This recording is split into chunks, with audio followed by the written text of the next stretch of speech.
கர்த்தரும் இரட்சகருமாய் இருக்கிற இயேசு கிறிஸ்துவின் ஈடினேற்ற இன்ப நாமத்தினாலே மகிமை டிவி நேயர்களை அன்புடன் வாழ்த்துகிறேன். எழுப்புதலின் சத்தம் நிகழ்ச்சியின் வாயிலாக உங்களை சந்திப்பதிலே மிகுந்த மகிழ்ச்சி அடைகிறேன். இன்றைக்கு சிந்திக்கும்படியாக எடுத்துக்கொள்ளப்பட்ட வேத பகுதி சங்கீதம் 120:7. நான் சமாதானத்தை நாடுகிறேன், அவர்களோ நான் பேசும்போது யுத்தத்துக்கு எத்தனம் படுகிறார்கள் என்பது. சமாதானத்தை நாடுகிற மனிதர்கள். இன்றைக்கு காலகட்டத்தில் அநேகர் சமாதானத்தை நாடுகிறோம், சமாதானத்தை செய்யணும்னு ரொம்ப பிரயாசப்படுகிறோம். ஒரு சமயம் ஆபிரகாம் லிங்கன் ஆலயத்திலிருந்து வெளியே வருகிறார். அப்பொழுது அவர் அந்த காலகட்டத்தில் அநேகர் ஆபிரகாம் லிங்கனுக்கு அநேக எதிரிகள் இருந்தாங்க. அப்போ ஆபிரகாம் லிங்கன்கிட்ட கேட்குறார், ஆபிரகாம் லிங்கனே, நீ ஜெபிக்கிறீரே, எதிரிகளை பார்த்து எதிரிக்கு பக்கமாக இல்லாமல் என் பக்கமாக இருக்க வேண்டும் என்று ஜெபித்து விட்டு வருகிறா என்று சொல்லி அவர் கேட்டார். அப்போது ஆபிரகாம் லிங்கன் சொல்ல, இல்லை எதிரி பக்கம் இல்லை, என் பக்கம் இல்லை, நாம் ஆண்டவருடைய பக்கம் இருக்க வேண்டும் என்ற எண்ணத்தோடு ஜெபிக்க வேண்டும் என்று பதில் உரைத்தாராம். பிரியமானவர்களே, நாம் சில நேரங்களில் எவ்வளவேனும் பிரயாசப்படுறோம், சமாதானம் பண்ணணும்னு நினைக்கிறோம். ஆனால் அங்கே வசனம் 120 அந்த சங்கீதத்தில் குறிப்பிடப்பட்டது, நான் சமாதானத்தை நாடுகிறேன், அவர்களோ நான் பேசும்போது யுத்தத்துக்கு ஏத்தனப்படுத்துகிறேன். அந்த ஆபிரகாம் லிங்கன் அவர் பாட்டுக்கு அவர் வேலையை செய்து கொண்டு சென்றிருக்கும்போது அவரை சீண்டி பார்ப்பதற்காக, அவருடைய வார்த்தையை அள்ளி அவர் எப்படி பேசுகிறார் என்று பிடிப்பதற்காக ஒரு கூட்டம் சென்று கொண்டே இருந்தது. அந்த கூட்டத்தில் அந்த மனிதன் அவரை எப்படியாவது அவருடைய வார்த்தைகளை தவறாக பேசிவிட வேண்டும் என்று பிரயாசப்படுறான். ஆனால் ஆபிரகாம் நீங்கள் கூலாக பேசிவிட்டு, எதிரி இல்லை, ஆண்டவர் பக்கத்தில் நம்ம இருக்கணும்னு சொல்றா. எவ்வளோ வேணும் நம்ம சிந்திக்கணும், நம்ம ஆண்டவர் நம்ம பக்கம் இருக்கணும், ஆண்டவர் நம்ம கூட இருக்கணும். நமக்கு கர்த்தர் அவ்வளோ அதிகமான சமாதானத்தை வைத்திருக்கிறார். அன்றைக்கு சமாதானம் இல்லை. இங்கே 120 சங்கீதத்தில் அங்கே குறிப்பிடப்பட்டு இருக்குது, ஐயோ நான் மேசேக்கிலே சஞ்சரித்தது போதும், கேதாரின் கூடாரன் அந்த அண்டையிலே குடியிருந்தது போதும், சமாதானத்தை பகைக்கிறவரிடத்திலே என் ஆத்மா குடியிருந்ததும் போதும் என்று சொல்றான். இப்படி அந்த தாவீது என்ன சொல்றான்னா, நான் மேசேக்கில சஞ்சரித்தது போதும், கேதாரின் கூடாரத்தில் சஞ்சரிச்சது போதும் என்று சொல்லி, என் பகைவரிடத்தில் என் ஆத்மா குடியிருந்ததும் போதும், இனி என்னால் முடியாது, நான் எவ்வளோ பிரயாசப்படுறேன், நான் சமாதானம் பண்ணணும்னு நினைக்கிறேன், இப்படிப்பட்ட வாழ்க்கை இருக்குதே, இனி அவ்வளோதான், இனி இதுக்கு மேலே என்னால் வாழ முடியாதுங்கிற அதிருப்தியில் இந்த 120 சங்கீதத்திலே இந்த தாவீது சொல்கிறாங்க. அங்கே குறிப்பிடப்பட்டு இருக்கிறது அந்த முதல் வசனம், 120 சங்கீதம் முதல் வசனம், என் நெருக்கத்திலே கர்த்தரை நோக்கி கூப்பிட்டேன், அவர் எனக்கு செவி கொடுத்தார் என்று சொல்லி அங்கே குறிப்பிடப்பட்டிருக்கிறது. பிரியமானவர்களே, சமாதானம், இன்றைக்கு சமாதானத்தை எதிர்பார்க்கிற மனிதர்கள் இருக்கிறாங்க. சமாதானத்தை அவர்கள் எதிர்பார்த்து சில நேரங்களில் ரொம்ப பிரயாசப்படுறோம். ஒரு சகோதரி சொன்னாங்க, நான் இப்படி என்னுடைய உறவினர்களுக்கு இடை மனஸ்தாபம், எங்களுக்கு இடை அன்பு இல்லை, நாங்கள் சமாதானம் இல்லாமல் இருக்கிறோம் சொல்லிட்டு நான் எப்படியாவது போய் பேச போக வேண்டும் என்று சொல்லும்போது அவர் வீட்டு கதவை டப்புன்னு அடைத்து விட்டார்கள். எனக்கு ரொம்ப மனவேதனையாக இருக்கிறது.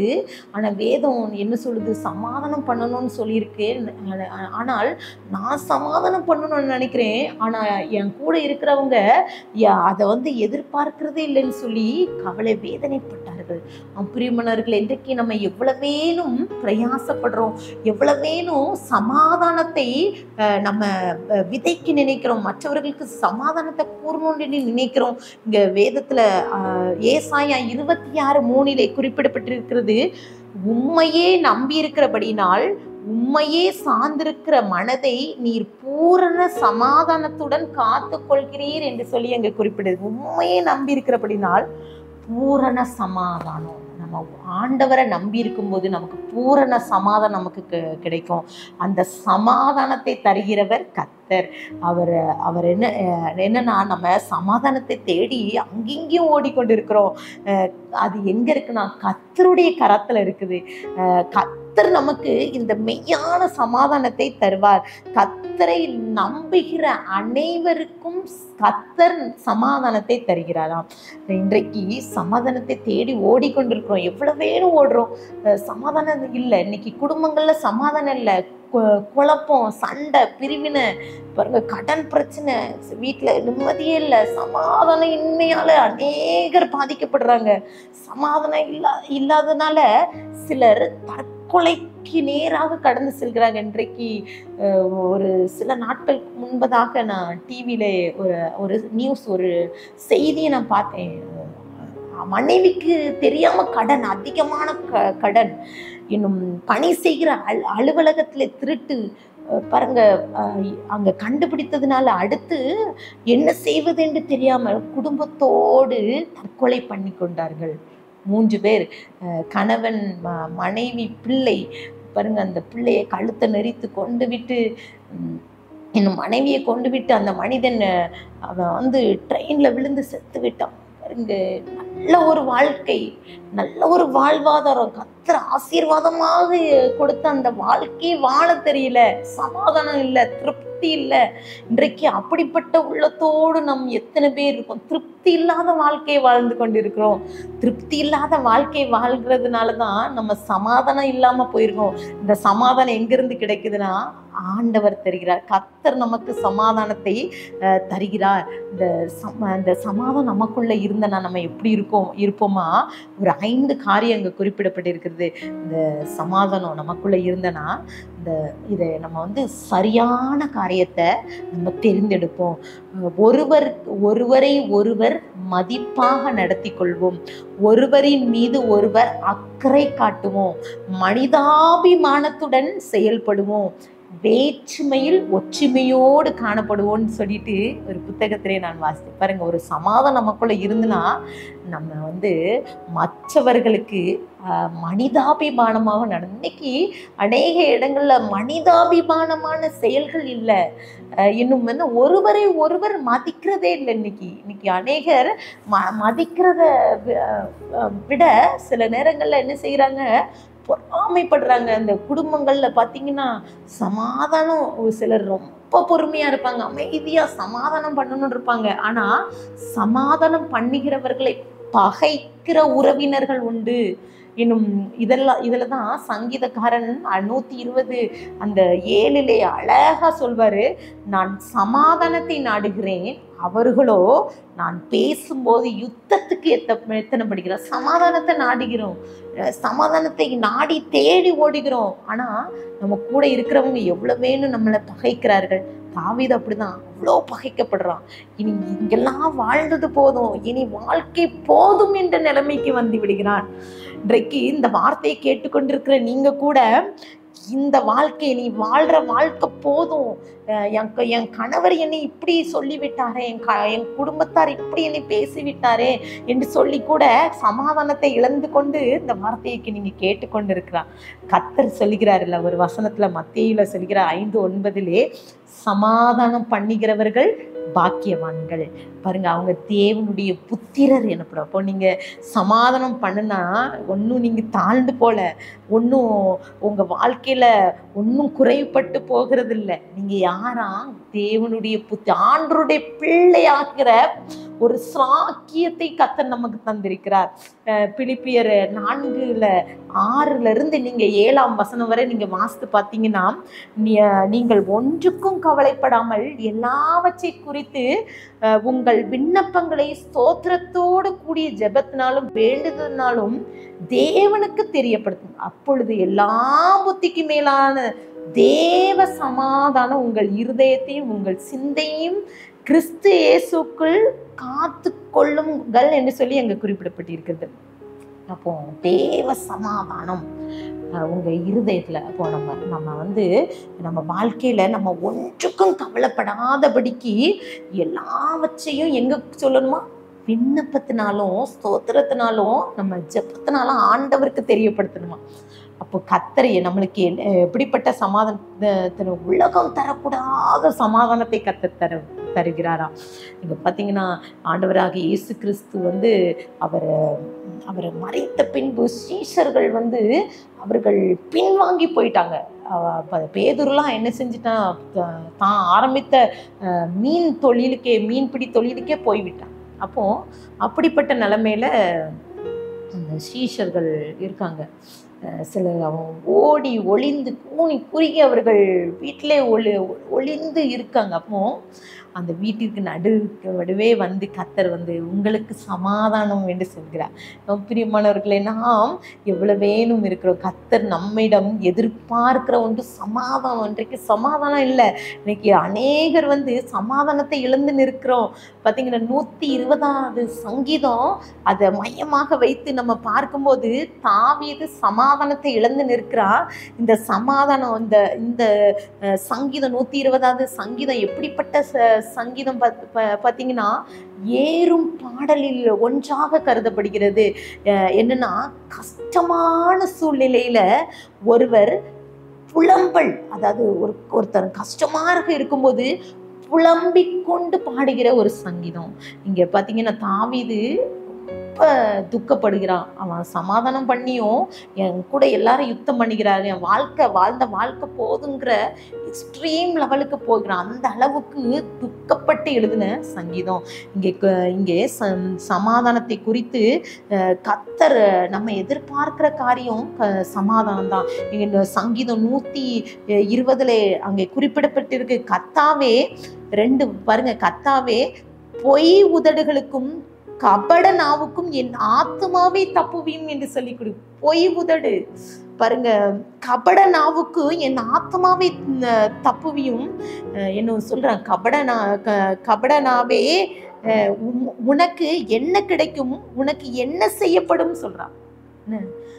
அங்க அழகா தெளிவா பொய் உதடு, பொய்யான காரியம். சில மனுஷங்க பாத்தீங்கன்னா பொய்யான காரியத்தை விதைப்பாங்க, செய்யாததை செஞ்சது போல பேசுவார்கள். அப்போ நம்ம அதை கேட்டுட்டு சோர்ந்து போய்விடக்கூடாது.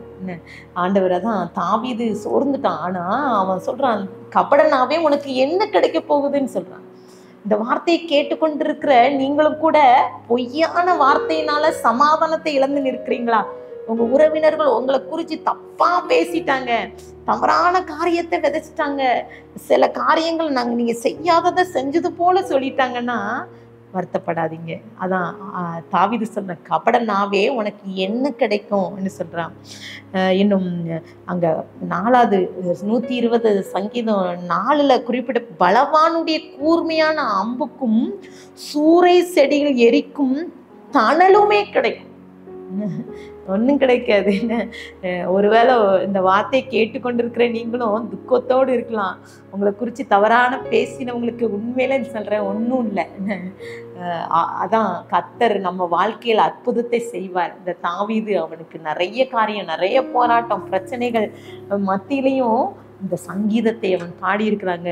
என் நெருக்கத்திலே கர்த்தரை நோக்கி கூப்பிட்டேன், அவர் எனக்கு செவி கொடுத்தார். பிரியமானவர்களே, இன்றைக்கு உங்க வார்த்தையை கர்த்தர், நீங்க யோசிக்கிற செயல்கள், சமாதானம் இல்லாத காரியங்கள், இதெல்லாம் ஆண்டவர்கிட்ட கொடுத்து பாருங்க. ஆண்டவர் உண்மையிலே அவர் நமக்கு செவி கொடுப்பார்.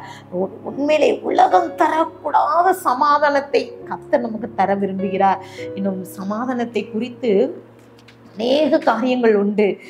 இங்க பாத்தீங்கன்னா சங்கீதம் 147:14 அவர் உன் எல்லைகளை சமாதானம் உள்ளவைகளாக்கி உச்சிதமான கோதுமையினால் உன்னை திருப்தியாக்குகிறார் என்று குறிப்பிடப்பட்டிருக்கிறது.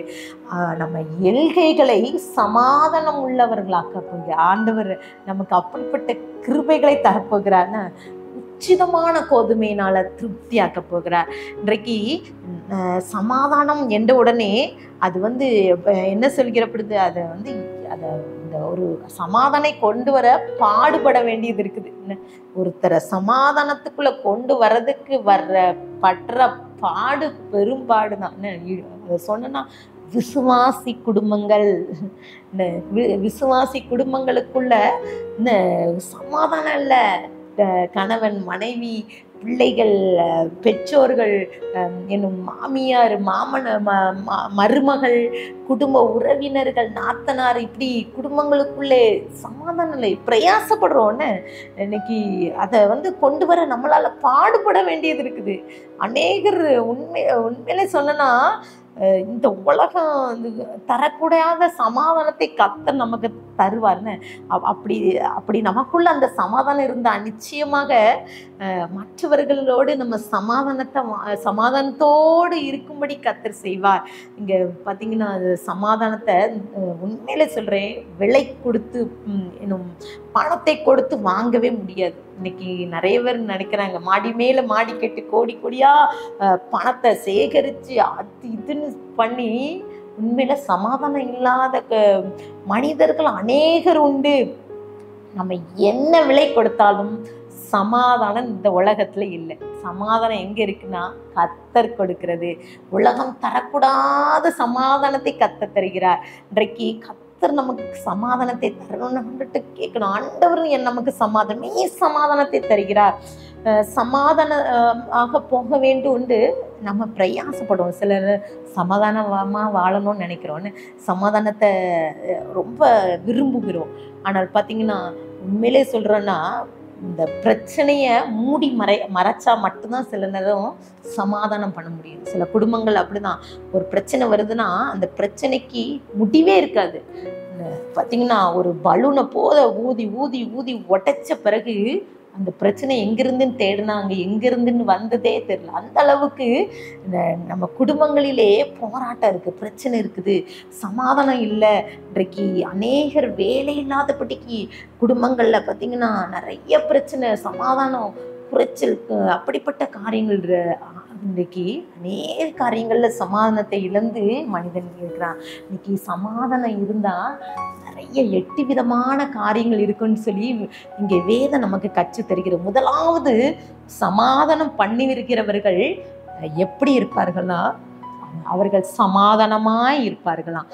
ரோமர் 5:5 இவ்விதமாய் நாம் விசுவாசத்தினாலே நீதிமான்கள் ஆக்கப்பட்டு இருக்கிறபடினால் நம்முடைய கர்த்தராகிய இயேசு கிறிஸ்து மூலமாய் தேவனிடத்தில் சமாதானம் பெற்றிருக்கிறோம். பாருங்க, சமாதானம் பண்ணுகிறவர்கள் தேவனிடத்தில் சமாதானமாய் இருப்பார்கள். நம்ம சமாதானம் பண்ணணும்னா இங்கே ரோமர் 5:1 என்ன குறிப்பிடப்பட்டிருக்கிறது? நம்ம கர்த்தராகிய இயேசு கிறிஸ்துவின் மூலமாய் தேவனிடத்தில் சமாதானத்தை பெற்றிருக்கிறோம்.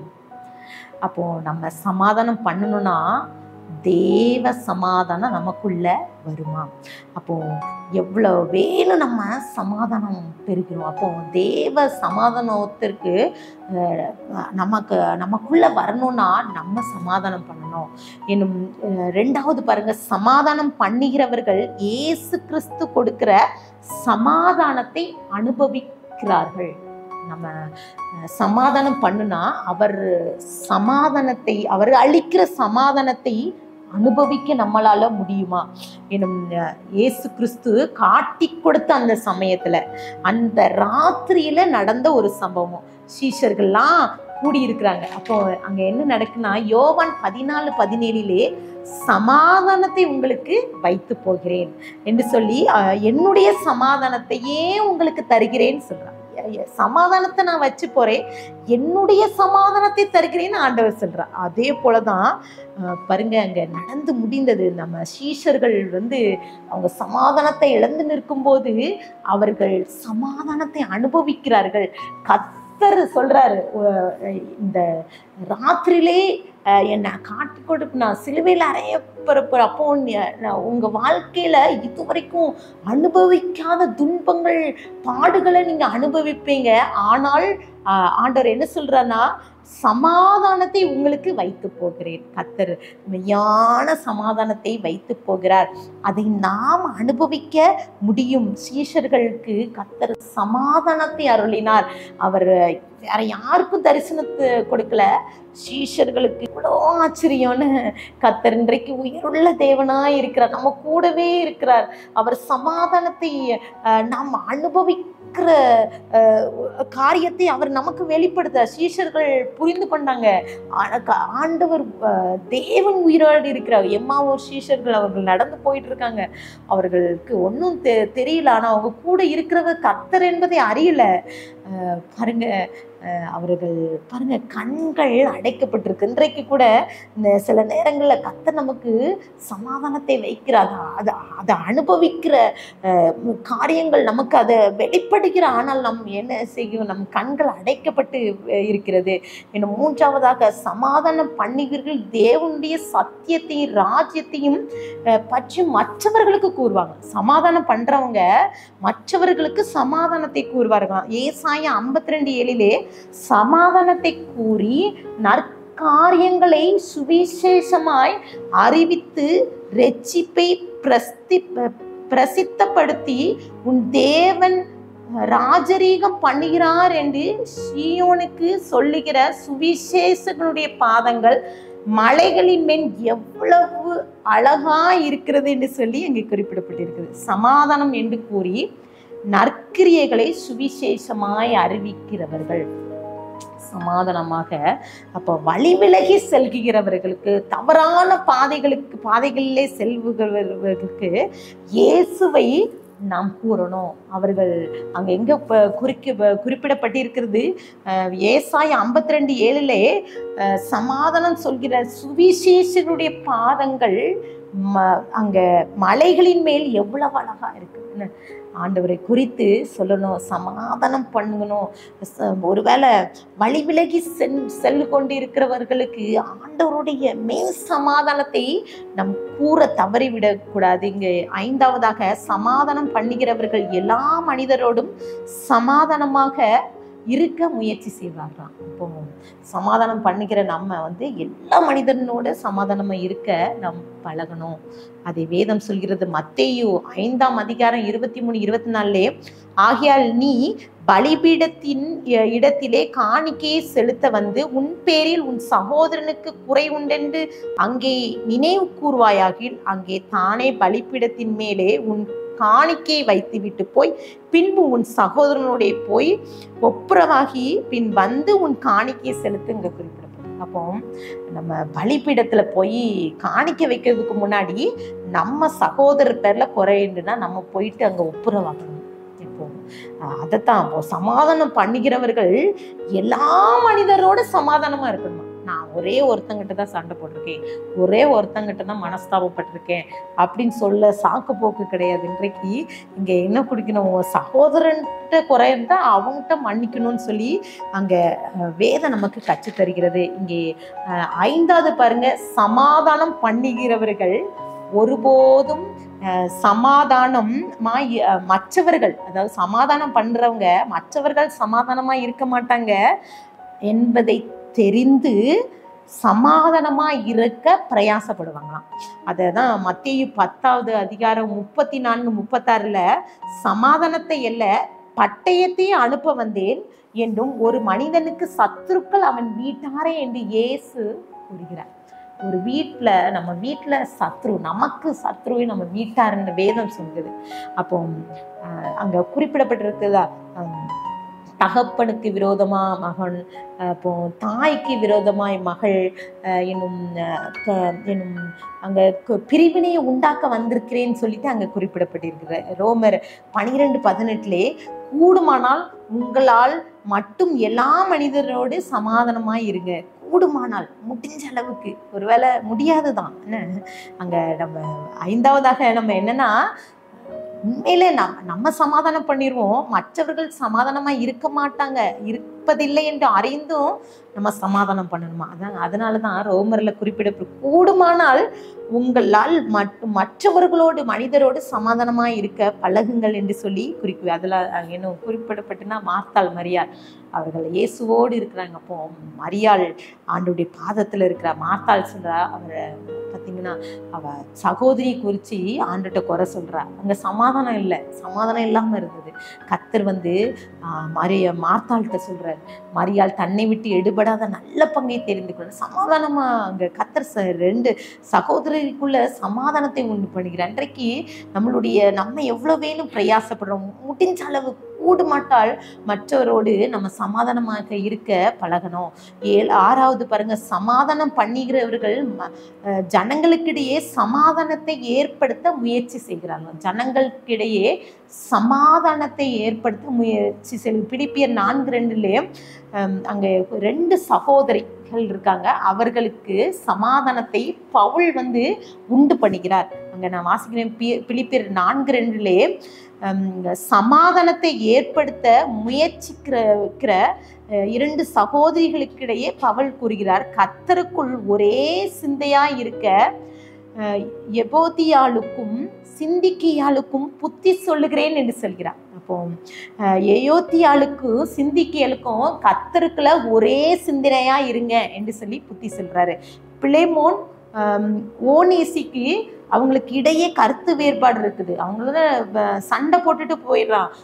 ஓனேசி என்ன செய்யறான்னா, இந்த பிலேமோன்ட்டுக்குள்ள கூட இருந்து கொண்டு அவன் துரோகம் செய்து கொள்றான். அவன் ரோமாபுரிக்கு ஓடி போய்கிறான். ஆனா பவுல் பிலேமோன்ட்ட கடிதம் எழுதி அவனுக்காக பிரயாசப்படுகிறான். பிலேமோன் 1:17-18 வரை வாசிச்சோன்னா, அதனால் நீர் என்னை உம்மோடே ஐக்கியமானவர் என்று எண்ணினால் என்னை ஏற்றுக்கொள்வது போல அவனையும் ஏற்றுக்கொள்ளும்.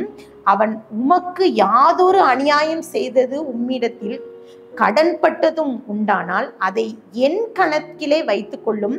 ஜனங்களிடையே உள்ள பிரிவினையை மாற்றி சமாதானத்தை ஏற்படுத்த இங்க பவுல் முயற்சி செய்கிறார். இங்க என்னன்னா, அவன் கடன் பட்டிருந்தான், அந்த கடனுக்கு பதிலாக நான் உனக்கு தருகிறேன், என் கணக்குல வைத்துக் கொள்ளும் என்று சொல்லி மற்றவர்களுக்காக இந்த பவுல் பிரயாசப்படுகிறார். அப்போ சமாதானம் பண்ணுகிறவர்கள் மற்றவர்களுக்கு மற்றவர்களுக்குள்ள சமாதானத்தை ஏற்படுத்துகிறார்கள். பாருங்க, இறுதியா பார்த்தீங்கன்னா, சமாதானம் பண்ணுகிறவர்கள் விலைக்கிரயம் கொடுக்க தயாராக இருப்பாங்களாம். சமாதானம் பண்ணுகிறவர்கள் எந்த நஷ்டத்தையும் பார்க்க மாட்டாங்க, சமாதானத்தை அவர்கள் கொண்டு வருவார்கள். மத்தேயு 5:10-12 வரை நீங்க வாசித்து பார்த்தீங்கன்னா, நீதி நிமித்தம் துன்பப்படுகிறவர்கள் பாக்கியவான்கள், பரலோக ராஜ்யம் அவர்களுடையது. என் நிமித்தம் உங்களை நிந்தித்து துன்பப்படுத்தி பலவித தீமைகளையும் மொழிகளையும் உங்கள் பேரில் மெய்யாய் சொல்வார்களானா பாக்கியவான்களாய் இருப்பீர்கள். சந்தோஷப்பட்டு களி கூறுங்கள், பரலோகத்தில் உங்கள் பலன் மிகுதியா இருக்கும். உங்களுக்கு முன்னிருந்த தீர்க்கதரிசிகளையும் அப்படியே துன்புறுத்தினார்கள். பாருங்க, விலைக்கிரயம் கொடுக்குறாங்க. நீதி நிமித்தம் துன்பப்படுத்துகிறவர்கள் பாக்கியவான்கள். பாருங்க, கர்த்தர் நம்மளுக்கு துன்பப்படுத்துகிற காரியம், சமாதானம் பண்ணுகிற நமக்கு இப்படிப்பட்ட துன்பங்கள் வந்தால் கர்த்தர் பாக்கியவானாய் இருப்பீர்கள் என்று சொல்கிறார். இன்னும் சமாதானம் பண்ணுகிறவர்கள் பரிசுத்த வாழ்க்கையை வாழ்வார். யாக்கோபு 3:14-18 வைராக்கியமும் விரோதமும் எங்கே உண்டோ அங்கே கலகமும் சகல துர்ச்செய்கைகளும் உண்டு. பரத்திலிருந்து வருகின்ற ஞானமும் முதலாவது சுத்தமுள்ளதாயும் பின்பு சமாதானமும் சாந்தமும் இணக்கமுள்ளதாய் இருக்கும் சொல்லி அங்கே குறிக்கப்பட்டது. அப்போ நம்ம பரத்திலிருந்து வருகிறது. இந்த சமாதானம் எங்கிருந்து வருதுன்னா பரத்திலிருந்து வருகின்றன்னு சொல்லி அந்த யாக்கோபுலேயே நம்ம வாசிக்கலாம். இன்றைக்கு கூட சமாதானத்தை குறித்து நம்ம தியானித்தோம். ஆண்டவர் சமூகத்தில் ஒப்பு கொடுத்து ஜெபிக்கலாம். ஆண்டவரை, இன்னைக்கு எனக்கு இந்த மெய்யான சமாதானத்தை தாங்கன்னு சொல்லிட்டு ஆண்டவர்கிட்ட ஒப்பு கொடுக்கலாம். கண்களை முடிச்சு அன்பின் பரலோக தகப்பனே நீ ஸ்தோத்திரிக்கிறோம். எங்களோடு பேசியிருக்கீங்க. இன்றைக்கு கூட ஏசப்பா அந்த வார்த்தையை கேட்டுக்கொண்டிருக்கிற ஒவ்வொருவரோடு நீங்கள் பேசுங்க ஏசப்பா. நீங்கள் ஏசப்பா உலகம் தரக்கூடாத சமாதானத்தை எங்களுக்கு தந்திருக்கீங்க. அப்படிப்பட்ட காரியங்களுக்கு இன்றைக்கு வந்து எல்லாரும் கூட ஏசப்பா நீங்கள் பேசுங்க. அப்படிப்பட்ட உள்ளத்தை எங்களுக்கு கொடுங்க. சமாதானத்தை ஏசப்பா நீங்கள் வைத்து செல்றீங்க. அந்த சமாதானத்தை நாங்கள் பெற்றுக்கொள்ள கிருபை தாங்க. துதிகான மகிமை மக்கள் ஏறடிக்கிறோம். மீட்பர் மூலம் கேட்கிற பிதாவே, ஆமென்.